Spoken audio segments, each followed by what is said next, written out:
ನಮಸ್ತೆ ಎಲ್ಲರಿಗೂ. ನಾನು ಇವತ್ತು ಮೂರೇ ಪದಾರ್ಥಗಳನ್ನು ಯೂಸ್ ಮಾಡಿಕೊಂಡು ತುಂಬಾ ಟೇಸ್ಟಿಯಾಗಿರುವಂತಹ ಪೇಡೆನ ಮಾಡ್ತಾಯಿದ್ದೀನಿ. ಇದು ದೇವರ ನೈವೇದ್ಯಕ್ಕೂ ಬರುತ್ತೆ. ಮಕ್ಕಳು ಕೇಳಿದಾಗ ಈ ಥರ ಮನೆಯಲ್ಲಿ ಮಾಡಿಕೊಟ್ರೆ ಸ್ವೀಟನ್ನು ಇಷ್ಟಪಟ್ಟು ತಿಂತಾರೆ. ತುಂಬಾ ಚೆನ್ನಾಗಿರುತ್ತೆ. ಬಾಯಲ್ಲಿಟ್ಟರೆ ಹಾಗೆ ಕರಗುತ್ತೆ. ಈ ಪೇಡೆ ಮಾತ್ರ ಸೂಪರ್ ಆಗಿರುತ್ತೆ. ತುಂಬ ಕಡಿಮೆ ಇಂಗ್ರೀಡಿಯೆಂಟ್ಸ್ನ ಯೂಸ್ ಮಾಡಿಕೊಂಡು ತುಂಬ ಟೇಸ್ಟಿಯಾಗಿ ಮಾಡ್ಕೋಬೋದು. ಯಾವ ರೀತಿ ಅಂತ ನೋಡೋಣ ಬನ್ನಿ. ಇವಾಗ ನೋಡಿ, ನಾನು ಒಂದು ಬೌಲಷ್ಟು ಪುಟಾಣಿನ ತೊಗೊಂಡಿದ್ದೀನಿ, ಹುರ್ಗಡ್ಲಿನ. ಇವಾಗ ಅರ್ಧಕ್ಕಿಂತ ಸ್ವಲ್ಪ ಜಾಸ್ತಿ ಇದೆ ಅಷ್ಟೇ ಸಕ್ಕರೆನ ತೊಗೋತಾ ಇದ್ದೀನಿ. 2 ಏಲಕ್ಕಿನ ತೊಗೋತಾ ಇದ್ದೀನಿ. ಏಲಕ್ಕಿ ಬೀಜನ ಹಾಕ್ತಾಯಿದ್ದೀನಿ. ಹಾಕಿ ಇದನ್ನು ಪೌಡ್ರ್ ಮಾಡಿ ತೊಗೋತಾ ಇದ್ದೀನಿ. ಇವಾಗ ನೋಡಿ, ಪೌಡ್ರು ರೆಡಿಯಾಗಿದೆ. ತುಂಬಾ ಚೆನ್ನಾಗಿರುತ್ತೆ. ಮಕ್ಕಳಿಗೆ ತುಂಬ ಇಷ್ಟ ಆಗುತ್ತೆ. ಈ ರೀತಿ ಮನೇಲಿ ಮಾಡಿಕೊಡಿ. ಇವಾಗ ನೋಡಿ, ಇದರಲ್ಲಿ ಅಲ್ಲಲ್ಲೇ ಸಣ್ಣ ಸಣ್ಣ ಪೀಸಸ್ ಹಾಗೆ ಉಳಿದಿರುತ್ತೆ. ಹಾಗಾಗಿ ಇದನ್ನು ನಾನು ಸಾಣಿಸಿ ತೊಗೋತಾ ಇದ್ದೀನಿ. ನೋಡಿ, ಈ ರೀತಿ ಹಾಕ್ಕೊಂಡು ಸಾಣಿಸಿ ತೊಗೊಳ್ಳಿ.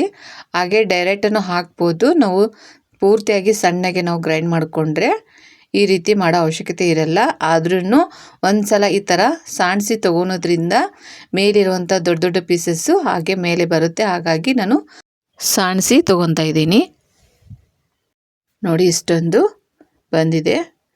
ಇದಿಷ್ಟು ನಾನು ತೆಗೆದು ತೊಗೊತಾ ಇದ್ದೀನಿ. ನೋಡಿ, ಇವಾಗ ಒಂದು ಕಡಾಯಿಗೆ ಅರ್ಧ ಬೌಲಷ್ಟು ತುಪ್ಪನ ತೊಗೋತಾ ಇದ್ದೀನಿ.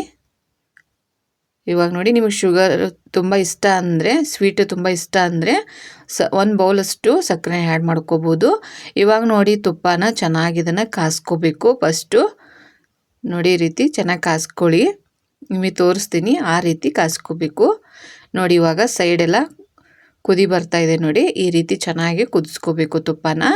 ಇದನ್ನು 1 ತಿಂಗಳು 2 ತಿಂಗಳು ಇಟ್ಟರು ಏನೂ ಆಗಲ್ಲ ಈ ಸ್ವೀಟು. ಇವಾಗ ನಾವು ಸ್ಟೋವ್ನ ಮಧ್ಯಮಲ್ಲಿ ಇಟ್ಟುಕೊಂಡು ಇದನ್ನು ಹಾಕಬೇಕು, ಪುಟಾಣಿ ಪೌಡ್ರನ್ನು. ನೋಡಿ, ಸ್ಟೋವ್ನ ಮಧ್ಯಮ ಉರಿಯಲ್ಲಿ ಇಟ್ಕೊಂಡು ಚೆನ್ನಾಗಿ ಇದನ್ನು ಮಿಕ್ಸ್ ಮಾಡ್ತಾನೆ ಇರಿ. ನೋಡಿ, ಅರ್ಧ ಬೌಲ್ ತುಪ್ಪನ ಆ್ಯಡ್ ಮಾಡ್ಕೊಳ್ಳಿ. 1 ಬೌಲ್ ಹಾಕಬಾರ್ದು. 1 ಬೌಲ್ ಹಾಕಿದರೆ ತುಂಬ ತೆಳ್ಳಗಾಗ್ಬಿಡುತ್ತೆ. ಹಾಗಾಗಿ ಅರ್ಧ ಬೌಲ್ ತುಪ್ಪನ ಆ್ಯಡ್ ಮಾಡ್ಕೊಳ್ಳಿ. ಚೆನ್ನಾಗಿ ಇದನ್ನು ಕುದಿಸ್ಕೋಬೇಕು.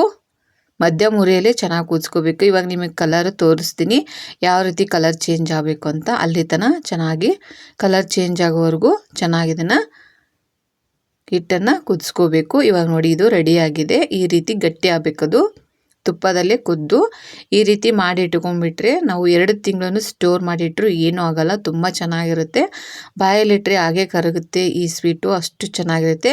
ಇವಾಗ ನೋಡಿ, ನಾನು ಒಂದು ಪ್ಲೇಟಿಗೆ ತುಪ್ಪನ ಸವರಿ ತೊಗೊಂಡಿದ್ದೀನಿ. ತುಪ್ಪ ಅಥವಾ ಎಣ್ಣೆನ ನೀವು ಹಚ್ಚಿ ತೊಗೋಬೋದು. ಈ ರೀತಿ ಹಾಕ್ಕೋಬೇಕು. ಆದಷ್ಟು ದಪ್ಪಗೆ ಹಾಕ್ಕೋಬೇಕು, ಅಂದರೆ ಪೇಡೆ ಸೇಪಲ್ಲಿ ಕರೆಕ್ಟಾಗಿ ಬರುತ್ತೆ. ಹಾಗಾಗಿ ತುಂಬ ತೆಳ್ಳಗೆ ಹಾಕ್ಕೊಂಡ್ರೆ ಅಷ್ಟೊಂದು ಚೆನ್ನಾಗಿ ಬರಲ್ಲ. ಕಟ್ ಮಾಡುವಾಗ ಅದು ಕರೆಕ್ಟಾಗಿ ಬರಲ್ಲ. ಅದಕ್ಕೋಸ್ಕರ ದಪ್ಪಗೆ ಹಾಕ್ಕೊಳ್ಳಿ ಹಿಟ್ಟನ್ನು. ನೋಡಿ, ಚೆನ್ನಾಗಿ ಇದನ್ನು ರೆಡಿ ಮಾಡ್ಕೊಳ್ಳಿ. ಈ ರೀತಿ ಲೆವೆಲಾಗಿ ಮಾಡಿಕೊಂಡು ಫ್ರಿಜ್ಜಲ್ಲಾದರೆ 10 ನಿಮಿಷ ಆದರೆ ಗಟ್ಟಿ ಆಗಿಬಿಡುತ್ತೆ. ನೀವು ಫ್ರಿಜ್ ಬೇಡ ಅಂದರೆ ಸೈಡು ಇಡ್ಬೋದು. 2 ಅವರ್ ಇಟ್ಟರೆ ಗಟ್ಟಿ ಆಗಿಬಿಡುತ್ತೆ. 2 ಅವರ್ ಅಥವಾ 1 ಅವರ್ ಇಟ್ಟರೆ. ಇವಾಗ ನೋಡಿ, ನಾನು ಸೈಡಿಗೆ ಇಟ್ಟಿದ್ದೀನಿ 1 ಅವರು. ಎಷ್ಟು ಗಟ್ಟಿಯಾಗಿದೆ ನೋಡಿ. ಇವಾಗ ನೋಡಿ, ಈ ರೀತಿ ನಾನು ಕಟ್ ಮಾಡಿ ತೊಗೋತಾ ಇದ್ದೀನಿ. ತುಂಬಾ ಚೆನ್ನಾಗಿರುತ್ತೆ. ನೋಡಿ, ತುಪ್ಪದಲ್ಲಿ ಚೆನ್ನಾಗಿ ಹಿಟ್ಟನ್ನು ಕುದಿಸ್ಕೊಳ್ಳಿ. ಆಗ ಮಾತ್ರ ತುಂಬಾ ಚೆನ್ನಾಗುತ್ತೆ ಸ್ವೀಟು.